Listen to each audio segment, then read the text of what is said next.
He was consecrated by the love of people. Rudolf Nureyev on Omnibus. Tonight, 10:45, BBC One.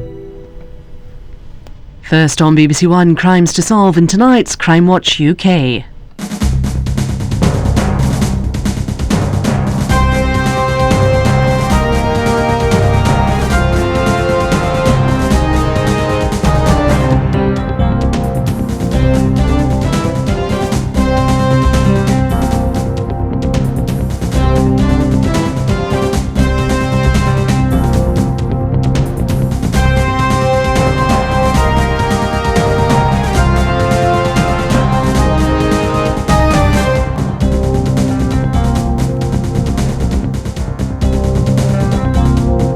Hello and welcome. Now, with any luck, you're about to spot people, places and circumstances that seem strikingly familiar.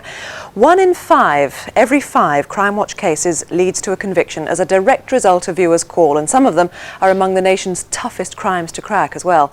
Well, tonight our appeals span the country from Dundee to High Wycombe, from Wetherby to Prestatyn, and the hunt for one man whose criminal activities are so prolific he's actually wanted by 14 different forces. First, whatever happened to Kaylee Ward? Can Crimewatch viewers help take further an inquiry that so many other appeals have so far failed to solve? 9-year-old Kaylee from Chester has now been missing for nearly a month, and although hope hasn't entirely gone, the detective leading the search for her is treating it as seriously as a murder inquiry. Today, in the hope that she is still alive, her family have made a fresh appeal for her to come home to see her sister Claire's new baby boy, who was born last night. These are new pictures of Kaylee. This is a video taken last summer at a party in the garden of her home in Chester. She's 4'7", with green-brown eyes, brownish shoulder-length hair, with a little scar just below her right eye.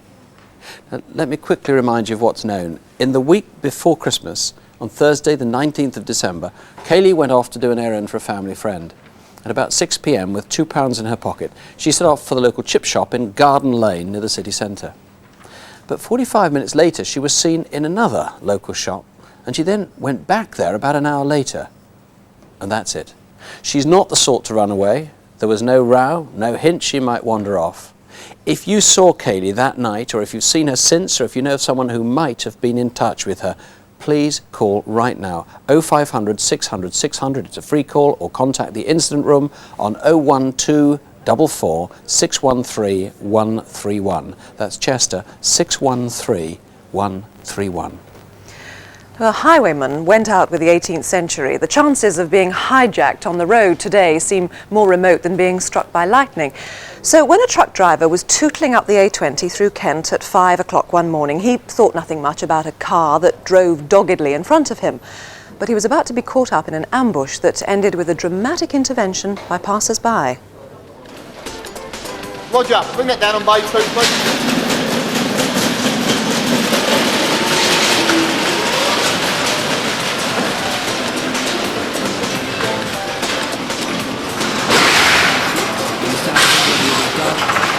I arrive in the depot about 4:30 in the morning, where I collect some paperwork and find the lorry and sort myself out.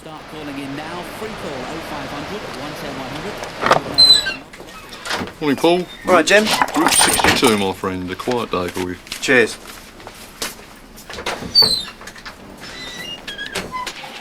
That morning was a good day because I didn't have a big load. I had about 12 kgs, which is half a lorry. Mostly confectionery, chocolates, crisps, things like that.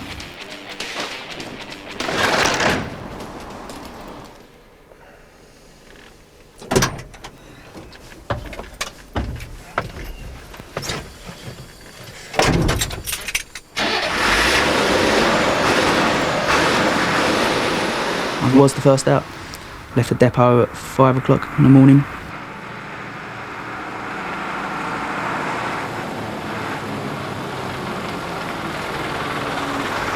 I would have driven in the morning because the road's yours basically. You just like, you know, you left your own faults and just generally beat the commuter traffic. Paul joined the A20 at Sidcup heading into London. I see this BMW on the A20. It was a nice sporty BMW, and the only reason I remember it now is because I had to overtake it. And it's very rare you overtake anything on the road that early in the morning, especially cars. You know, we're only limited to 50 miles an hour, the lorries. And the fact is that this car was only doing 30, and it was a sporty car, just seemed to stick out.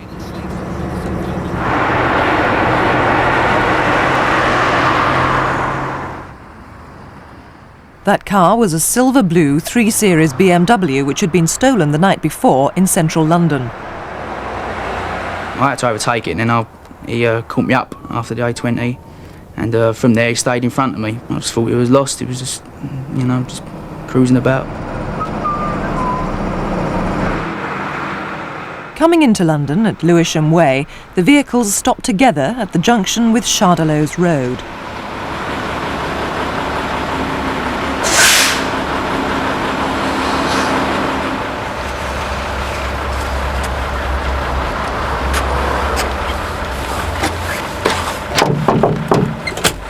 What's up, mate? You just rolled back and smashed my headlight. Well, you sure? Yeah, you just smashed my offside headlight. Okay, hang on a minute.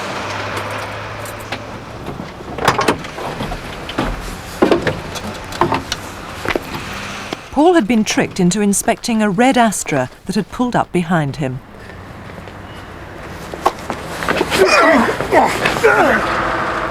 I thought he was going to get killed, simply. The guy was just getting pasty. It was like David taking on Goliath. The odds were a little bit against the small geezer, and decided to go in and help him. I don't want any trouble out of you. Get down. All right. I don't want any trouble out of you. All right. There's a car up front with a shooter in it. Now, where are the keys? They're in my pocket. They're in my trouser pocket. Being in the back, and the Astra handcuffed, you know, alone, you think, God, what's going to happen to you? You don't know what the hell's going to happen. You're out of control, aren't you? You're in their hands then. Horrible.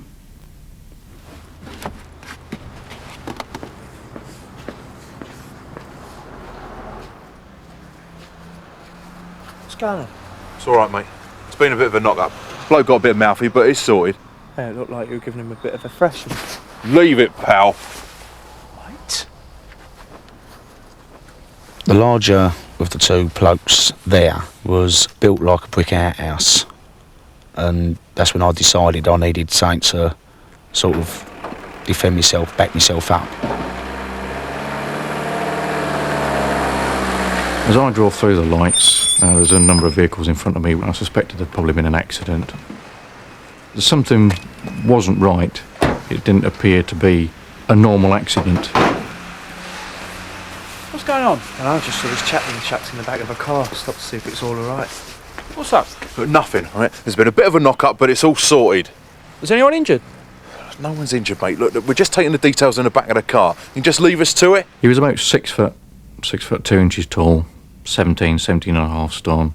Black, swept back hair that was gelled back, about 35 years of age. I said very heavy built indeed. I felt that I didn't want to explain that I was a police officer. Firstly, because I was alone. I didn't know what the involvement of this other member of the public was.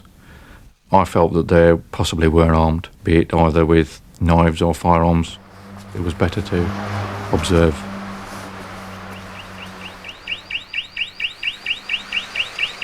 Right, turn that alarm off. All right. How'd you turn it off? I need the keys. Turn the alarm off. I need the keys. Here. Come on, hurry up. What's going on? Nothing. Mind your own business. Who are you? Have you got warrant cards?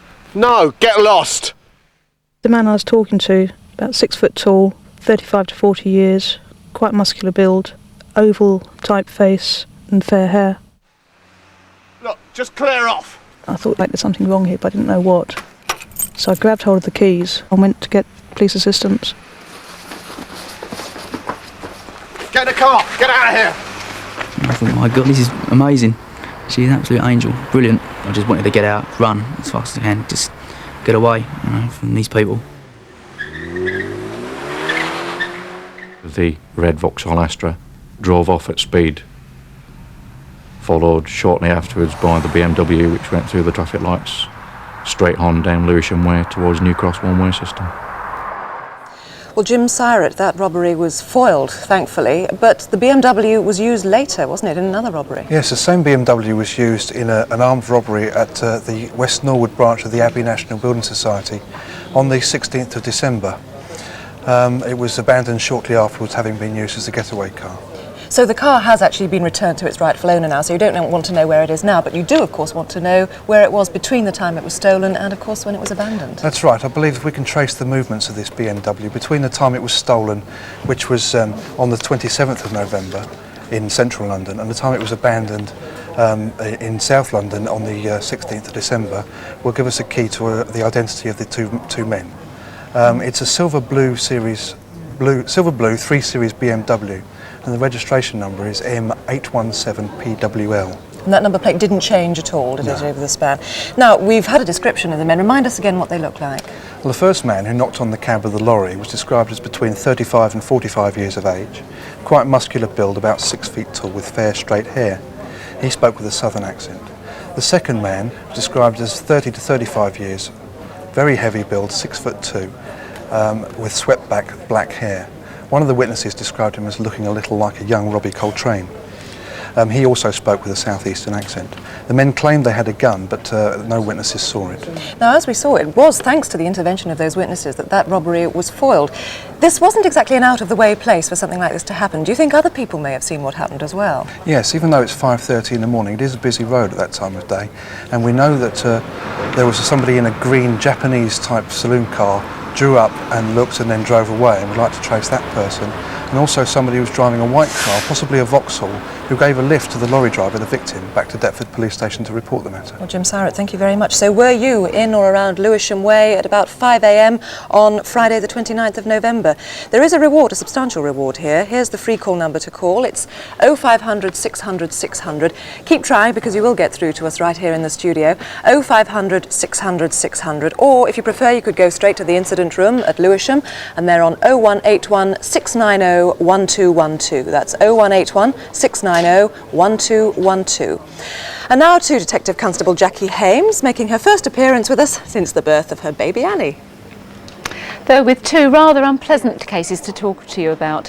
First, a man who skipped bail over 2 years ago. He's wanted on a charge of rape, the rape of a child in North Wales. He absconded from a bail hostel in Manchester and could be anywhere today. Alwyn Jones is 27, medium height, and if you get the chance to see his knees, they've got scars on them from an operation. He comes from Bangor, so has a North Wales accent. Maybe he's set up with a family somewhere. Our free calls 0500 600 600 or try Anglesey Police on 01286 684 955. That's Carnarvon 684 955. Now a man who's on the prowl for victims. This is in August 1995. Here he is in the children's department of a bookshop at Wood Green in North London, and he's just about to commit an act of indecency. Do you recognise the man? He may be in the habit of assaulting children. Here he is a year later, loitering in the same bookshop. No offences were recorded this time, but have you ever been approached by him, and can you put a name to him? 0500 600 600, that's a free call, or you can call the local police on 0181 341 1212. That's 0181 341 1212. Pictures we showed last month have led to a man being charged with indecency, in fact indecent assault and rape. Friends recognised him on the programme, and the next day a 27-year-old went to a police station accompanied by his solicitor. He's now been remanded in custody pending a trial. That same day, a 20-year-old man was arrested after he went to a police station in Birmingham. He'd seen himself on Crimewatch, and viewers put names to others caught on security cameras during an audacious theft. 2 people have now been charged. There's been progress on all 3 reconstructions, with loads of names being suggested. On the rape of the 73-year-old grandmother in Lincolnshire, Vera Laver, because of viewers' calls, a man is on bail now pending inquiries.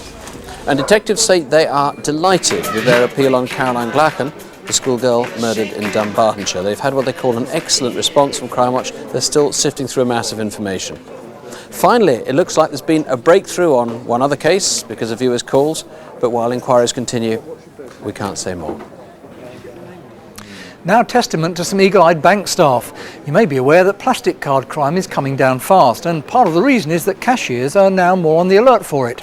Here's a man recorded in a bank in Lincoln. He had stolen documents and managed to get away with some money, but when he tried it on again 2 hours later in Newark, he was rumbled. Here he's at the counter waiting and waiting. The staff now have his card, but before the police arrive, he guesses he's in trouble and he's off. A lot of people must know who he is. He's distinctive and he's tall. 0500 600 600 or call the local police direct on 01 522 885 236. That's Lincoln 885 236. Now a man who's wanted by detectives throughout England, Wales and Scotland. Watch out for this man if you own or stay in bed and breakfast places.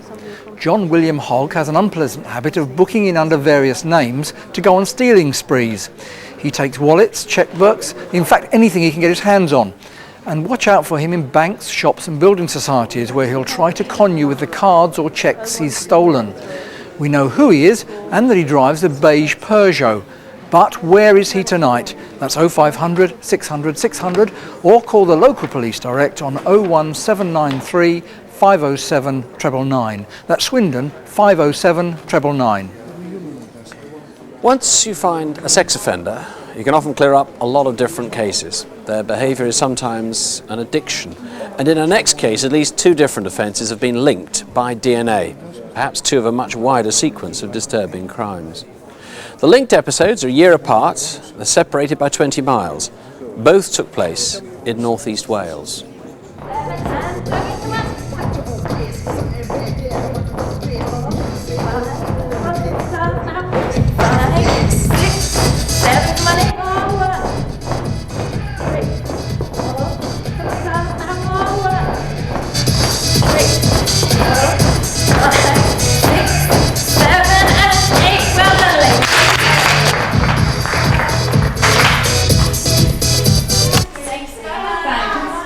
I'm a self-employed fitness instructor. Actually finished the class at Lorry about 9 o'clock. I remember it was the Tuesday before the Halloween. I was collecting all the things together as fast as I could because it's a very cold night obviously in October and you've had a hard time so you just want to get home really. As I opened the door fully, to my horror, I just saw 2 men at the window. To say he was indecently exposed would not be going far enough because it was much worse than that. I just thought I was going to be confronted by these 2 men. I thought that I was going to get raped. 12 months later and 20 miles away in Prestatyn. Steps and collapsed. Hungry vultures circled above him. A warthog called Pumba and Timon, a meerkat, were gazing down at him. They gently poured water into... Mummy's just off to the shops. You'll be a good boy now. Do you want anything? Yeah, a bottle of Lucozade and some chocolate. OK, I won't be long. Bye. You nearly died, said Pumba. We saved you. Thanks for your help, said Simba. But it doesn't matter.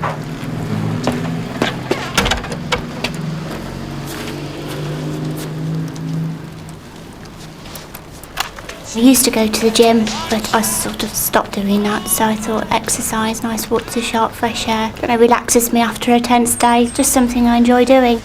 She left the shop at 8:30 and headed home along King's Avenue, up for Pendiffren and into Fordissa.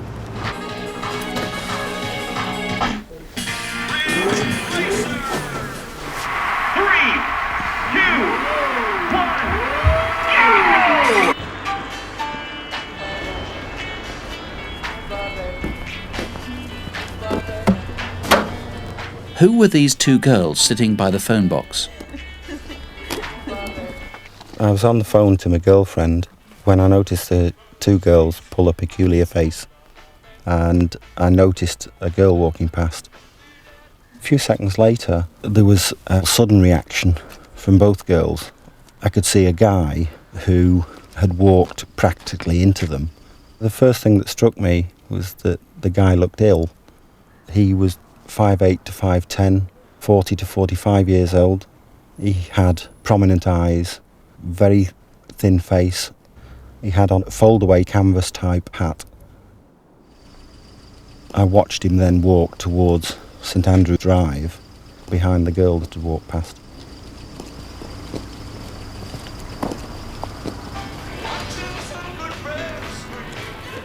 I didn't feel entirely comfortable with him behind me. He was walking fast and he did give me a good long stare as he passed.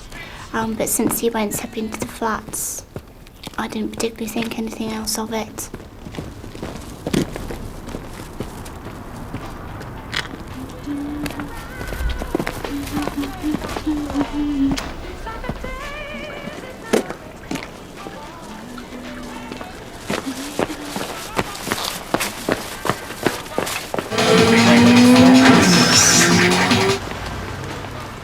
I just got level with St George's Drive and I looked round and I saw a man running, what I took to be a jogger, so I stepped aside. I thought all along that he would go straight past me.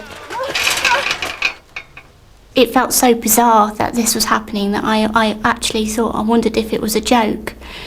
And then I realised once the knife was there that, you know, this is something serious going on and that there wasn't anything that I could do. Your stomach's turning over, you can't breathe, you're panicking. But at the same time, I just knew that I had to stay calm. I just sensed straight away that this was going to be, you know, my lifesaver, if anything.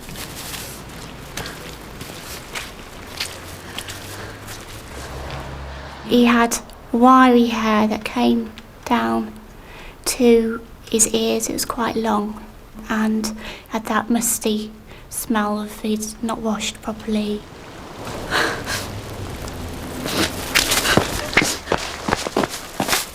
I was just thinking, how on earth am I going to tell this to my husband?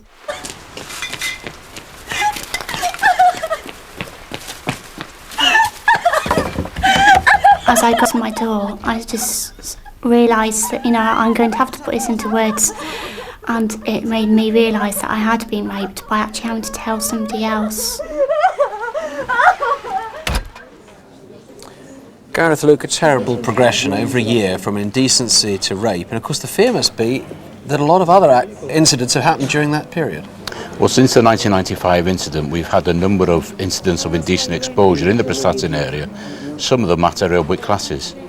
They're disturbing incidents, and what I would like to do is to appeal to the women of Prestatyn who might have been the subject of an indecent exposure, indecent assault, or indeed a rape, but then to come forward and speak to us, because they may well have some vital evidence that will help us identify the person responsible. Now, in the first scene we showed, in October 1995, there was an accomplice, or at least there was an acquaintance, anyway. He was holding him up to the window. And that, I mean, it's very, very rare you get two men involved in an incident like this. I've never come across it in my service, and it's to that particular man I would make a particular appeal. I don't suppose for one moment in 1995 that he had any idea that the man that he was holding up the window was in 12 months' time going to rape a woman. He now knows, he knows who he is. It was the 24th of October 1995, Tuesday evening. I'd like him to phone in tonight and let us know who it was he was holding up the window. And of course, for all intents and purposes, he's in the clear. You've no evidence he's committed any offence. There's no evidence at this stage that he's committed any offence. So he's just a witness who must come forward. What do you know of the assailant himself? What's your best description? Well, the victim has described the offender as a man 5'8" to 5'10", aged between 40 and mid-50. He's a straight nose with heavy eyebrows, unkempt appearance. He had frizzy, wiry hair that stick out from behind his ears. The most distinguishable thing about his clothing was the hat that he wore, and that's similar to the hat that's in front of me now. It's a typical barber type hat, been described as a fisherman type hat with a narrow brim around it. Okay, if you can put that to somebody, if you recognise the man. If you were one of the two girls sitting on the bench, this is 8th of October 1996, you saw yourself in the reconstruction, call us now live, 0500 600 600. There are BBC researchers here along with the detectives, 0500 600 600. And there are more investigating officers waiting now for calls in the incident room, and the number there is 01492 518 383. That's Colwyn Bay 518 383. They say lightning doesn't strike twice, but once you've been burgled, you should take extra precautions because the burglars sometimes come back. In our next case, that's exactly what happened, and we now hope you recognise the men caught on camera. For months there were thefts from an office block in Notting Hill Gate in London. Someone was picking the lock or cracking a keypad combination. Over the months, tens of £1,000s worth of equipment was stolen, so the owners installed surveillance gear. The burglars here are so familiar and confident, one has a conversation on his mobile phone. These are first-class images from the camera. Note his long hair tied back. The other one looks older and is wearing glasses. Names and addresses would be helpful, so do please call the incident room on 0181 246 0145. That's 0181 246 0145, or free call us here live to the studio on 0500 600 600. Just a very quick update on calls that have come in so far. A very slow start on the Cayley Ward one in particular, the 9-year-old who's missing. Very slow, but two unconfirmed sightings. Some information's coming in about travellers. A lot of names, though, coming forward on the Lewisham Lorry ambush. We've got 10 names so far. On the Lincolnshire deceiver, several names. 2 people have now given the same name on that. Alwyn Jones, 3 possible sightings, and names and address given for the Wood Green indecent assaults. Jill. Well, now to an intriguing case, an attack on the criminal justice system itself. Maybe the culprits have been trying to destroy some evidence, because 2 months ago in darkness, several people drove the forensic science laboratory at Wetherby in West Yorkshire. They cut through the perimeter fence and they squirted petrol into the buildings. It was a very determined attack and not the sort of thing that could be put down to mindless vandalism. At 10:30, the intruder and fire alarms went off and the culprits escaped. Well, they left behind them an array of bits and pieces, and Detective Superintendent Brian Steele now wants your help. Brian, part of the lab was totally destroyed. What effect has that had on the criminal investigations and the evidence that was kept inside? It's a tragedy. The laboratory's DNA section was decimated in the attack, and as you'll appreciate, the exhibits in there relate to cases of murder, rape, and other awful crimes, and I've no idea how many of these exhibits were ruined. My heart goes out to the victims and their relatives. It's a very sinister crime, isn't it? I mean, do you believe that they were specifically out to destroy certain evidence inside? Most certainly. I think it's been a well-planned attack, and I think that the majority of the articles left at the scene had been acquired shortly prior to the attack in November. Well, your team have certainly got a lot of clues to work on here. I mean, for instance, you've got these black leather gloves, balaclava, obviously used as a disguise, innumerable petrol cans, particularly this one, a Tetra can for unleaded petrol, a mortar firework, unused. What else can you go on here? Well, these gloves, these first went on sale to the public from CNA stores on the 8th of October, and I think that shows how recently the articles have been acquired. And these pumps, these are hose lock pumps. And I think it's very unusual for somebody to purchase 2 pumps of this type in the winter months. It's not going to be a gardener. Who purchased these pumps and no longer has them in his possession? Somebody who wouldn't be a gardener. I hope the public can help. Attention all salesmen. And another glove there as well. Yeah, this is extremely interesting. It's a white silk glove. And it's been knitted on a 13-gauge machine. Now, there are only 5 companies in the UK who operate this type of machine. It's very, very rare. I think that this has been the insert of motorcyclist gloves, or if not, it's a thermal type glove, or it could even be a static glove used in the computer industry. Briefly, do any of these clues give any indication as to the movements of the culprits, where they may come from? Yes, this is a pay and display car park ticket, and it was issued on the 9th of November at St Luke's Hospital in Bradford. And I think that at least one of the offenders has a connection with the hospital or with the Great Horton district of Bradford. And one other clue, there was possibly a B-registered Ford Fiesta, possibly a Mark II, possibly a Gear metallic red used in this. This is, thank you very much indeed, Brian Steele, this is plainly a very serious offence which threatens to undermine the whole criminal justice system. So if you suspect anything, if you've heard anything, do call us 0500 600 600 or call the incident room direct on another free phone number. They're on 0800 318 001. That's 0800 318 001.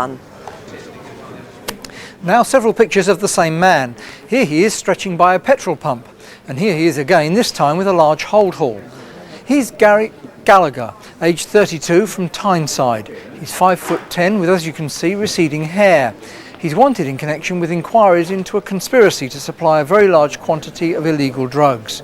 0500 600 600 is the number to call, or call direct to the police station on 0191 510 2020. That's Tyneside 510 2020. Next, some unpleasant frauds involving taking the identities of people who have died. Take a careful look at this man if you work in a bank or a building society. His real name is quite a mouthful. It's Donna Martin Clark Thean. He has an Irish accent and is in his mid-40s. We also know he's diabetic and is dependent on having insulin. He's believed to pick up rent boys in the London area, and he may have slightly changed his appearance.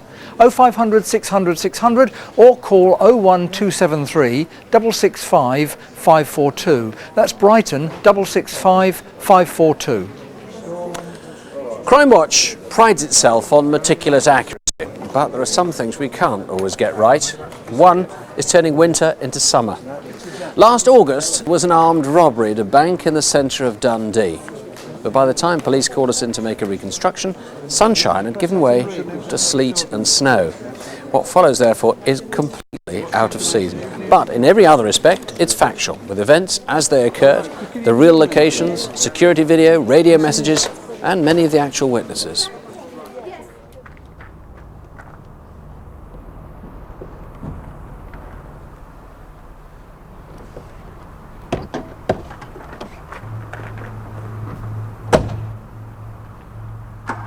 This grey Golf GTI was stolen from the village of Kilspindy, 12 miles from Dundee.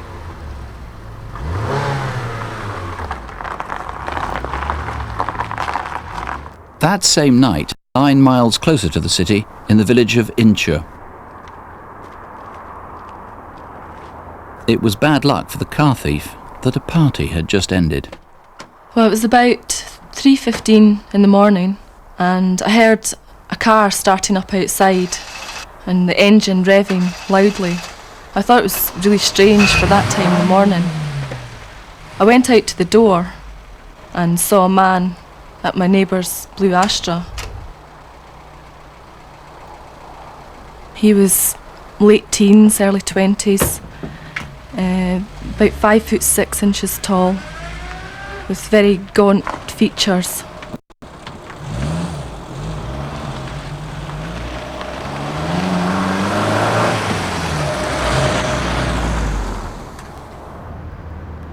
"15 minutes later, a few streets away.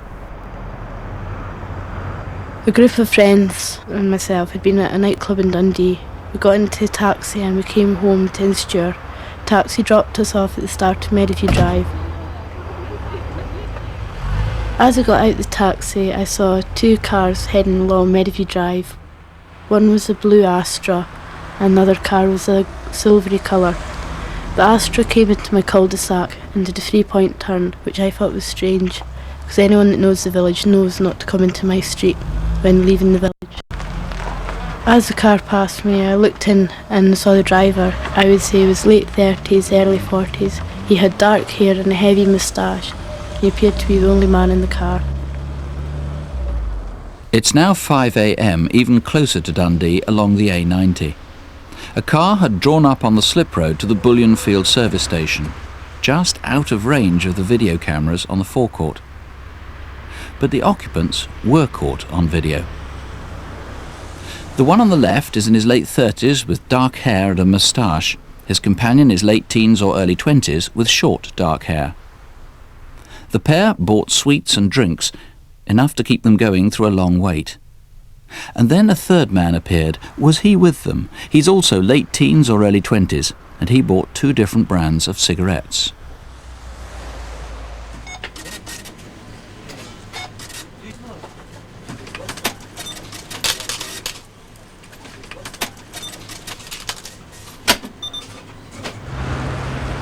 Half a mile towards the city, the beginning of the morning traffic.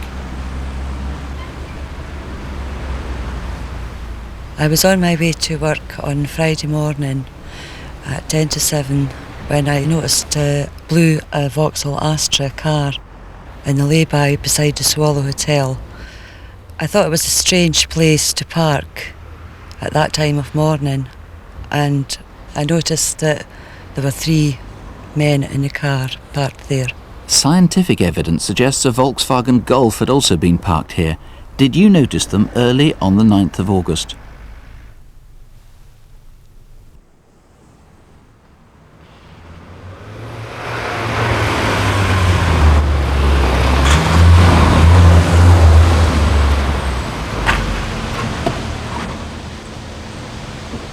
Come on, get in there, get it, come on! Get it! Hey, Emily, get it! Get it! Hello, police. Yes, it's Clydesdale Bank 158 Nethergate. I believe we're being robbed at the present time. Right, hold the line a second. Roger. Unit 3 to 10, the Clydesdale Bank in the Nethergate, if possible, hold up there. Hi, that's for you. That's 10 Unit 3 to 10, the Clydesdale in the Nethergate, if possible, hold up there. Here, over. 15. Roger, thanks, Charlie, 15 to 10 now. ZS to City Centre units. The vehicle believed to be involved is a silver Volkswagen Golf GTI, registration Alpha 395 Echo Foxtrot Sierra. That's Alpha 395 Echo Foxtrot Sierra. Roger, thanks, Charlie, 15 to 10 now. It's all secured up. 16 is early and late, over. Aye, Dad, it's me. Aye.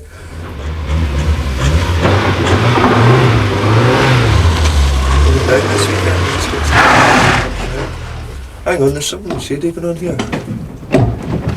The first impression was they were joyriders. The two men were both around 20 years old. One would be about just under 6 foot and the other one a little shorter. They went down Seafield Road towards Belfield Avenue. There was a blue Astra sitting parked at the end space in the road. And they got into that and took off straight away. And I turned round and went back to the phone box and called the police. ZS to all units, the suspects have abandoned the Golf and were last seen heading southwards in Belfield Avenue in a blue Vauxhall Astra Golf 441 Delta Echo Hotel. The robbers then switched cars again, abandoning the stolen Astra in Osborne Place. By now, all major routes out of the city were being checked by the police.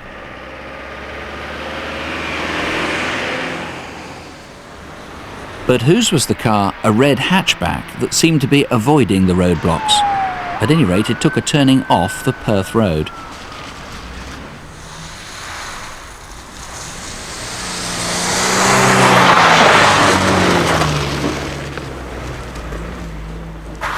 I was working at Duncar's house. I heard a car driving up at speed and screeched to a halt just in the driveway and saw a red hatchback car with 3 persons inside. On seeing me, they just drove off down the driveway again. Yeah, Alexander, how much do you know about that red hatchback? Really, it's a red hatchback is all we can say for sure. We don't have a set make or model for it. But we do know that the vehicle was in the area both before and after the robbery, and we're particularly interested in a sighting we had at 6:30 that morning in Osborne Place, Dundee, when we know the robbers were planning where to park the stolen vehicles. So maybe there are other witnesses for that, and of course this car could then belong to one of the robbers? Yes, there's no indications the vehicle's stolen, certainly not from Dundee area. Now, the Bullionfield garage sighting, at least the video, the security camera there, these men ought to be eliminated, of course. I mean, they might be the robbers, but they might be quite innocent. Yes, significantly so. These are the only 3 people from the garage that morning that we haven't been able to trace, and we really do need to trace these people and find out what they were doing there, why their vehicle was parked on the slip road. OK, let's take a look at the CD fits that you've got of the 3, one much older than the other 2. Yes, the first, the older man, he's aged about 35 to 40 years. He's got thick dark hair and a heavy moustache. The second CD fit is of a male 17 to 20 years. He's 5 foot 5 inches tall, clean shaven, with short light brown hair. He's slim build, wearing a light grey baseball cap with a yellow and turquoise peak, similar in style to an American football badge. Now, there were robbery... Sorry, have you got more to say? Yes, the third man, yes. The third man, he's 18 to 21 years. He's 5 foot 8 to 9. He has patchy dark stubble. He's very slim build, short dark brown or black hair, and he's wearing a dark blue or black baseball cap.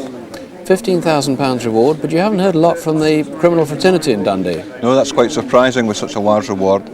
It may be significant that these people are actually from out with Dundee, and that's why we're making this appeal tonight. We'd like to hear from anyone outside Dundee who may know the identity of these three men. OK, perhaps I should add that there were robbery countermeasures. It means that the money they stole is probably completely worthless. Here's the number, 0500 600 600. There are 40 free call phones here in the studio with detectives waiting for your call. And there are more detectives on the case at the incident room in Dundee. They're on free call 0500 558 999. That's 0500 558 999. Well, just to keep you updated on some of the calls coming in so far on the Wood Green indecent assaults, similar offences have been reported which could be connected. The Lewisham Lorry ambush, there's a call suggesting where the silver-blue BMW had been kept. That looks promising. 21 names have now been given. One has been named twice, so let's hope that a few of those are accurate. The Wetherby arson, lots of suggestions of where the single white glove could have come from. The rape in Prestatyn, a lot of calls coming in, possible names of the girls by the phone box, and as far as the rape is concerned, 7 names have been given. Alwyn Jones, wanted for the rape of a child in North Wales, a very good call there as well. So several calls coming in this evening, thank you for them. Now, a chance to solve one of the most disgraceful and despicable crimes. Just after midnight on Christmas Day, a man broke into a flat in Northolt in West London and he raped a mother and her 9-year-old daughter. It's hard to envisage what effects it's had on their lives. Do you recognise this man? Did you see him in Northolt on Christmas night? Have you ever been approached or attacked by him? Now, he's in his early 20s, he's fairly tall with fair to brown hair, which was shaved at the back but longer at the top. He had on new white trainers, maybe he got them for Christmas. He had a blue sweatshirt saying USA in red and a leather bomber jacket with an orange or a yellow lining. Now, he stole a purse and some money. Take a look at our rapist again, it might be someone you know. Please don't hesitate to call 0500 600 600, or you can call the incident room direct on 0181 246 1232. That's 0181 246 1232. Finally, steaming is a crime which is rare in Britain. It involves teams of people, often youngsters, who rob en masse. Now, because it's rare, when these attacks happen, they're quite likely to be linked. These boys are entering a building society branch in High Wycombe in Buckinghamshire, a place that's never known steaming before. This is a week later, also in High Wycombe. It's a different group of boys, but it seems too much of a coincidence that they're from entirely different gangs. They're easily recognisable, especially these ones. The left-hand lad's tall, 5'10" to 6 foot. The other one's rather smaller, about 5'7". These two from the second robbery are somewhere between 16 and 20 years of age, both about 5'7" to 5'9". The one on the left has a thin adolescent moustache. Do you know who they are? 0500 600 600. Maybe they come from London. Wherever it is, do call us if you know. 0500 600 600. The incident room is on 01 296 396 603. That's Aylesbury 396 603. And that's all for this month. Here's the number for any of our cases, and you'll find local numbers on CFAX on page 621. That's the new CFAX number, page 621. Our address for electronic mail is easy to remember. It's Crimewatch UK at BBC, or more precisely, CWUK at bbc.co.uk. And if you've information on any crime that we haven't covered tonight, try Crime Stoppers. They're on 0800 555 111. 0800 555 111. We'll be back with Crime Watch Update at 11:40. Please join us then. I hope we'll have news to make it worthwhile staying up. And if that's beyond your bedtime, we will bring you up to date 4 weeks from now, on Tuesday, February the 11th. Meanwhile, Dead of Nightmares, do sleep well. Good night. Good night.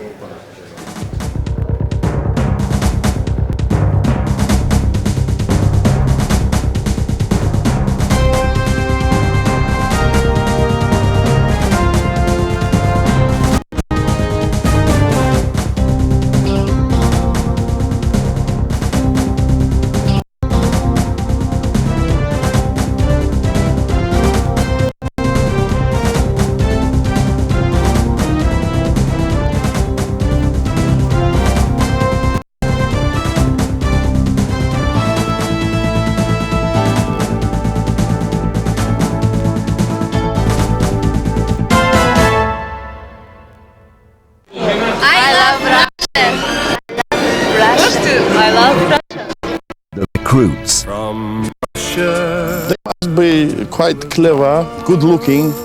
Did you pay them? No. The training. Who is our enemy, he asked me. I say, I really don't know. and the target. The most beautiful woman I've ever seen in my life. I respect her. I forgive her. Sex, lies and espionage. We had plenty of volunteers. Inside Story returns with The Honey Trap next Tuesday at 10:10 on BBC One. Tomorrow in Commoner's Muck. You don't know how to paint. Says who? Michelangelo. He lay on a scaffold like you to complete his work. Only it took him 4 years. They didn't have rows in them days, did they? I'd like to propose Nap Kabakar as chair. I want you to earn my respect. What are you going to do? Leave him out there till he gets old and dies? It's amazing. Brilliant. Romance and revelations in Commoner's Muck. Tomorrow at 9:30 on BBC One. Now on BBC One, the remarkable talent and creative vision of the late Rudolf Nureyev as the final extraordinary decade of his life is told in an omnibus special.